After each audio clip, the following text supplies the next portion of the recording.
আসসালামু আলাইকুম। চারুলতা গল্পকথনে আপনাদের সকলকে আন্তরিক স্বাগতম। আমি পাঠ করছি শরৎচন্দ্র চট্টোপাধ্যায়ের রচিত বড়দিদি উপন্যাস। আজ প্রথম পরিচ্ছেদ। এই পৃথিবীতে এক সম্প্রদায়ের লোক আছে, তাহারা যেন খড়ের আগুন, দপ করিয়া জ্বলিয়া উঠিতেও পারে, আবার খপ করিয়া নিবিয়া যাইতেও পারে। তাহাদিগের পেছনে সদা সর্বদা একজন লোক থাকা প্রয়োজন। সে যেন আবশ্যক অনুসারে খড় যোগাইয়া দেয়। গৃহস্থ কন্যারা মাটির দীপ সাজাইবার সময় যেমন তৈল ও সলিতা দেয়, তেমনি তাহার গায়ে একটি কাঠি দিয়া দেয়।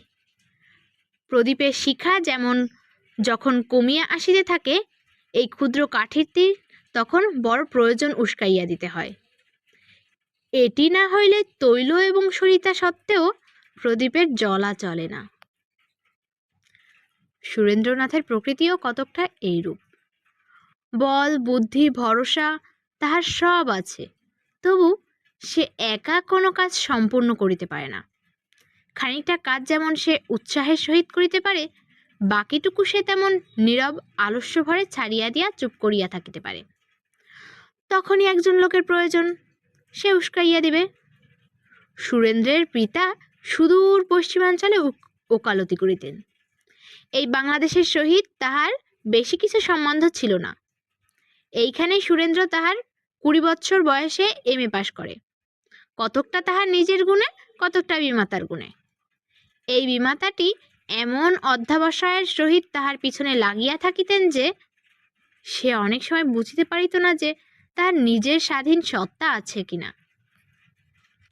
সুরেন্দ্র বলিয়া কোনো স্বতন্ত্র জীব এ জগতে বাস করে না। এই বিমাতার ইচ্ছাই একটি মানুষের আকার ধরিয়া কাজকর্ম, শোয়া বসা, পড়াশোনা, পাস প্রভৃতি সারিয়া লয়। এই বিমাতাটি নিজের সন্তানের প্রতি কতকটা উদাসীন হইলেও সুরেন্দ্রের হেফাজতের সীমা ছিল না। থুথু ফেলাটি পর্যন্ত তাহার দৃষ্টি অতিক্রম করিত না। এই কর্তব্যপরায়ণা স্ত্রীলোকটির শাসনে থাকিয়া সুরেন্দ্র নামে লেখাপড়া শিখিল, কিন্তু আত্মনির্ভরতা শিখিল না। নিজের উপর তাহার বিশ্বাস ছিল না। কোনো কর্মই যে তাহার দ্বারা সর্বাঙ্গ সুন্দর এবং সম্পূর্ণ হইতে পারে, ইহা সে বুঝিত না। কখন যে তাহার কি প্রয়োজন হইবে এবং কখন তাহাকে কি করিতে হইবে, সেজন্য সে সম্পূর্ণরূপে আরেকজনের উপর নির্ভর করিত। ঘুম পাইতেছে কি ক্ষুধাবোধ হইতেছে, অনেক সময় এটাও সে নিশ্চিত ঠাহর করিতে পারিত না। জ্ঞান হওয়া অবধি তাহাকে বিমাতার উপর ভর করিয়া এই 5-10 বর্ষ কাটাইতে হইয়াছে। সুতরাং বিমাতাকে তাহার জন্য অনেক কাজ করিতে হয়। 24 ঘন্টার মধ্যে 22 ঘন্টা তিরস্কার, অনুযোগ, লাঞ্ছনা, তাড়না, মুখ বিকৃতি, এতদ্ভিন্ন পরীক্ষার বৎসর পূর্ব হইতেই তাহাকে সমস্ত রাত্রি সজাগ রাখিবার জন্য তাহার নিজের নিদ্রাসুখ বিসর্জন দিতে হইত। আহা, সপত্নী পুত্রের জন্য কে কবে এত করিয়া থাকে? পাড়া প্রতিবেশীরা এক মুখে রায়গৃহিণীর সুখ্যাতি না করিয়া উঠিতে পারে না। সুরেন্দ্রের উপর তাহার আন্তরিক যত্নের এতটুকু ত্রুটি ছিল না। তিরস্কার লাঞ্ছনার পর মুহূর্তে যদি তাহার চোখ মুখ ছলছল করিত, রায়গৃহিণী সেটির জ্বরের পূর্ব লক্ষণ নিশ্চিত বুঝিয়া 3 দিনের জন্য তাহার সাগু ব্যবস্থা করিয়া দিতেন। মানসিক উন্নতি এবং শিক্ষাকল্পে তাহার আরও তীক্ষ্ণ দৃষ্টি ছিল।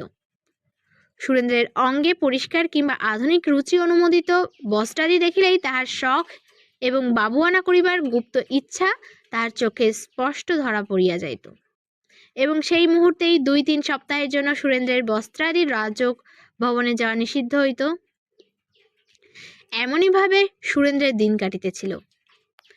এমনই সস্নেহ সতর্কতার মাঝে তাহার কখনো কখনো মনে হইত এ জীবনটা বাঁচিবার মতো নহে। কখনো বা সে মনে মনে ভাবিত, বুঝি এমনই করিয়াই সকলের জীবনের প্রভাতটা অতিবাহিত হয়। কিন্তু একদিন আশেপাশের লোকগুলো গায়ে পড়িয়া তাহার মাথায় বিভিন্ন ধারণা গুজিয়া দিয়া যাইত। একদিন তাহাই হইল। একজন বন্ধু তাহাকে পরামর্শ দিল যে তাহার মতো বুদ্ধিমান ছেলে বিলাত যাইতে পারিলে ভবিষ্যতে অনেক উন্নতির আশা আছে। স্বদেশে ফিরিয়া আসিয়া সে অনেকের উপকার করিতে পারে। কথাটা সুরেন্দ্রের মন্দ লাগিল না। বনের পাখির চেয়ে পিঞ্জরের পাখিটাই বেশি ছটফট করে। সুরেন্দ্র কল্পনার চোখে যেন একটু মুক্ত বায়ু, একটু স্বাধীন আলোক দেখিতে পাইতেছিল।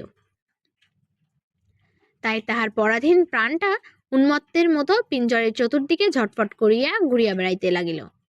সে পিতাকে আসিয়া নিবেদন করিল যে তাহার বিলাত যাইবার উপায় করিয়া দিতে হইবে। তাহাতে যে সকল উন্নতির আশা ছিল তাহাও সে কহিল। পিতা কহিলেন, ভাবিয়া দেখিব। কিন্তু গৃহিণীর ইচ্ছা একেবারে প্রতিকূল।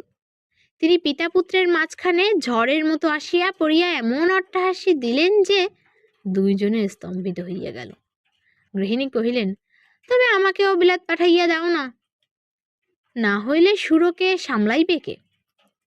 যে জানে না কখন কি খাইতে হয় কখন কি পড়িতে হয়, তাকে একলা বিলাত পাঠাইতেছ? বাড়ির ঘোড়াটাকে সেখানে পাঠানো যা, ওকে পাঠানো তাই। ঘোড়া গরুতে বুঝিতে পারে যে তাহার ক্ষুধা পাইয়াছে কি ঘুম পাইয়াছে, তোমার সুরও তাও পারে না। তারপর আবার হাসি। হাস্যের আধিক্য দর্শনে রায়মহাশয় বিষম্য লজ্জিত হইয়া পড়িলেন। সুরেন্দ্রনাথ মনে করিল যে এরূপ অকাট্য যুক্তির বিপক্ষে কোনো প্রতিবাদ করা যায় না। বিলাত যাইবার আশা সে ত্যাগ করিল। তার বন্ধু এ কথা শুনিয়া বিশেষ দুঃখিত হইল।